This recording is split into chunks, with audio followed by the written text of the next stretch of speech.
Hey guys, what's going on? I am Hunter Starcraft, and this is going to be the second match I'm casting today. I believe that my Korean ladder match that I casted should be up on my channel already. This is going to be a match off of the North American servers. At the 12 o'clock position on Metalopolis, we have EG.IdrA. He really doesn't need much of an introduction. The best foreigner Zerg player. One of my favorite players as well. Very nice guy. Got to meet him at MLG Columbus a few weeks ago.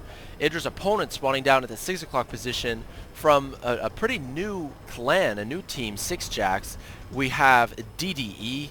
DDE was a pretty unknown player for a long time, but in the past month or two he's been, making a bit more of a name for himself. He did pretty well in the TL Open and made it to the round of 8. I believe he fell to TLO in that tournament. So, I mean, apart from that, he does have some other, achievements, some online tournaments, and DDE has been, becoming a bit more known in the Starcraft 2 scene. But regardless of that, I think he's going to really have his work cut out for him.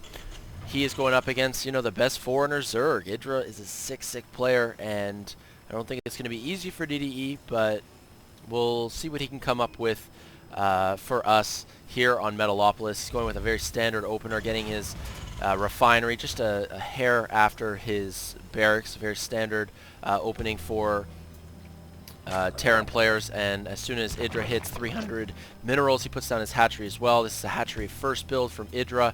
Of course, IdrA is very well aware that this is the MLG version of this map, Metalopolis. The latter version you can spawn in any spawn locations possible, but on the MLG version of this map, the spawn that is disabled would be, DDE here at the south position.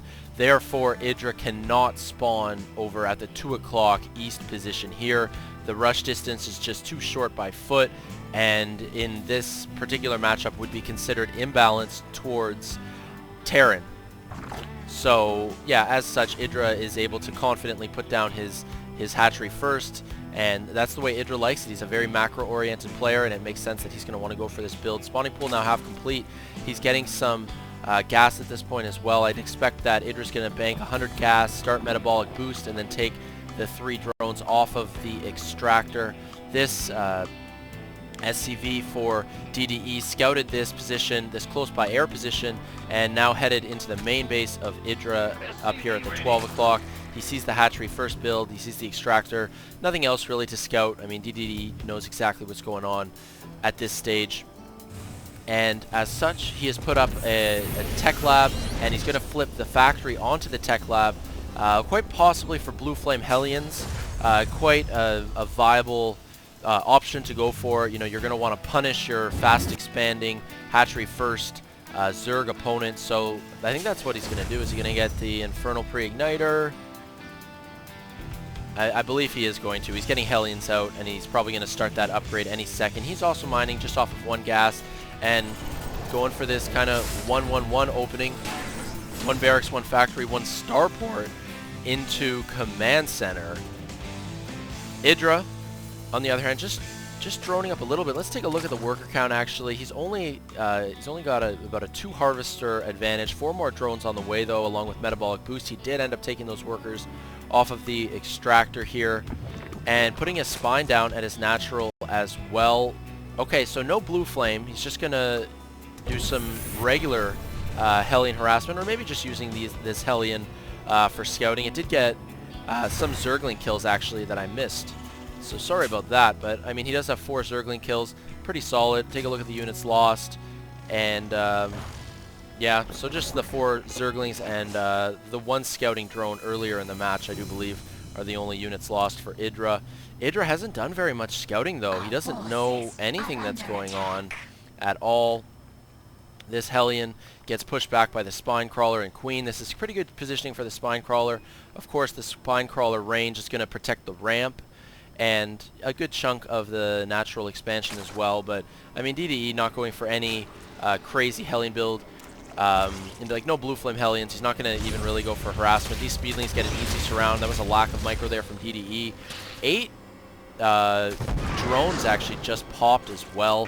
So IdrA droning hard. 4 more drones on the way. 6 more make it. So IdrA really going to have an economic lead here. He's going to have like a boom of units in the next few minutes, and he's going to be able to put a lot of pressure on DDE if that's what he chooses to do, but that's not really IdrA's style. This Banshee here for DDE hasn't done any damage just yet. The fourth extractor on the way for IdrA. Lair tech nearly complete as well. These Zerglings do get pushed back. They're not going to want to get caught up with these, you know, with Zerglings, you don't want to engage in and around the mineral line. Whether you got Marines or tanks, in this case for DDE, it's pretty easy to abuse the mineral patches and prevent Zerglings or Speedlings from getting the surround that they really need. I want to also keep an eye out, where did that Banshee go? Oh, the Banshee did it get taken out? Yeah, the Banshee actually did get taken out. Who killed the Banshee?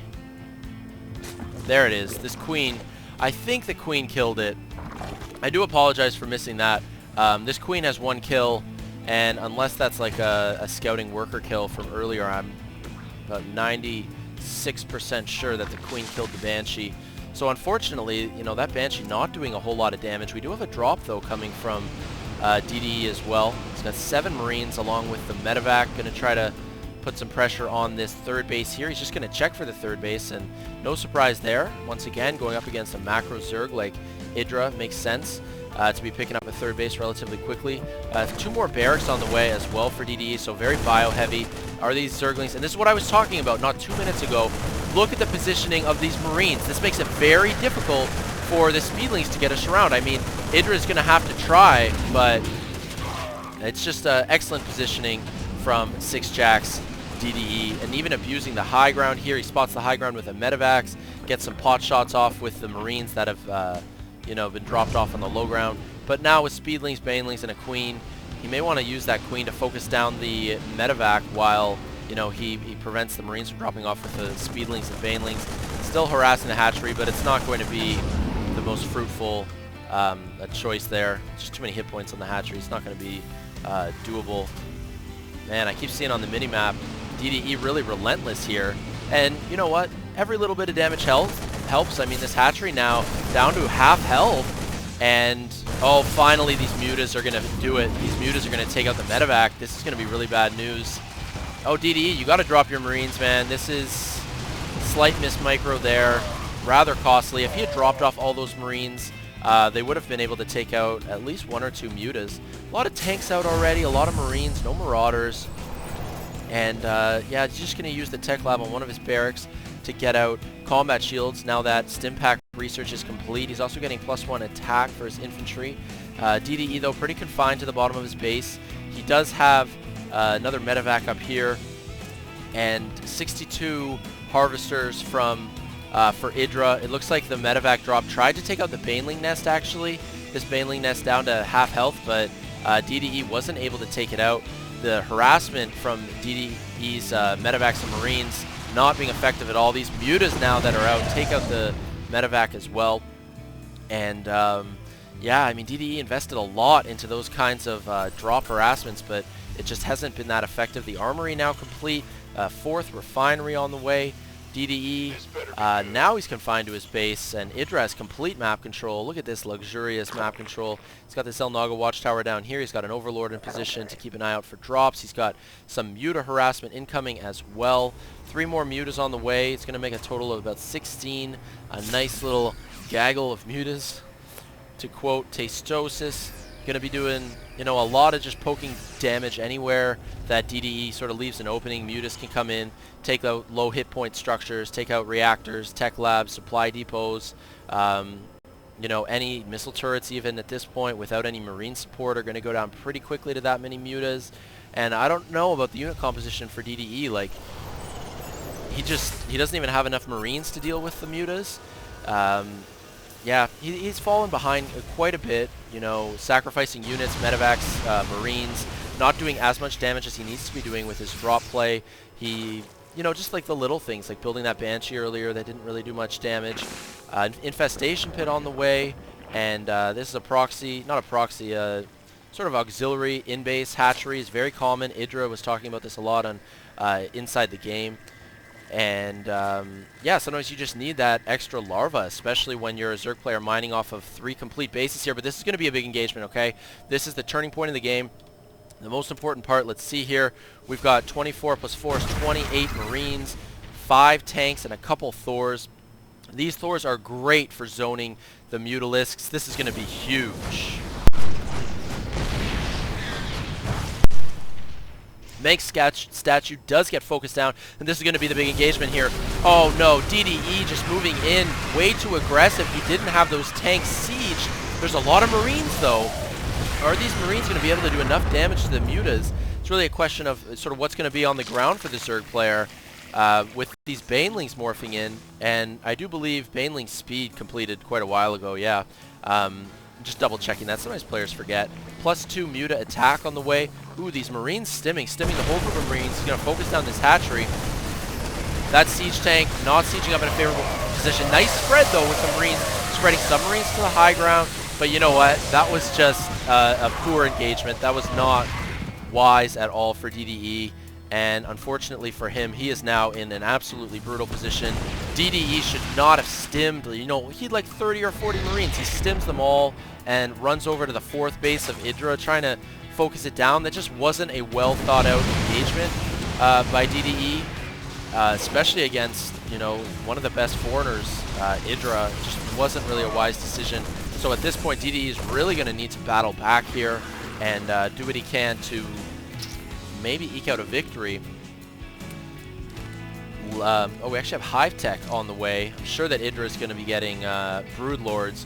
EG.IdrA has vocalized time and time again how useless he thinks Ultralisks are, so I'm sure that he's going to be getting mutas, but I don't even know if it's going to come to that. This many Speedlings running in, Speed Banelings, a ton of mutas overhead as well. Everything just rallying in and focusing down the Thors, using the magic box for the mutas to negate the splash damage of the Thors as well, just to focus them down. A nice trick, that magic box, very important when you've got a big flock of mutas. If you don't use the magic box, one Thor volley can literally do like 800 damage with a splash. So anyway, we sort of saw how costly, you know, decision making can be, simply put, for DDE.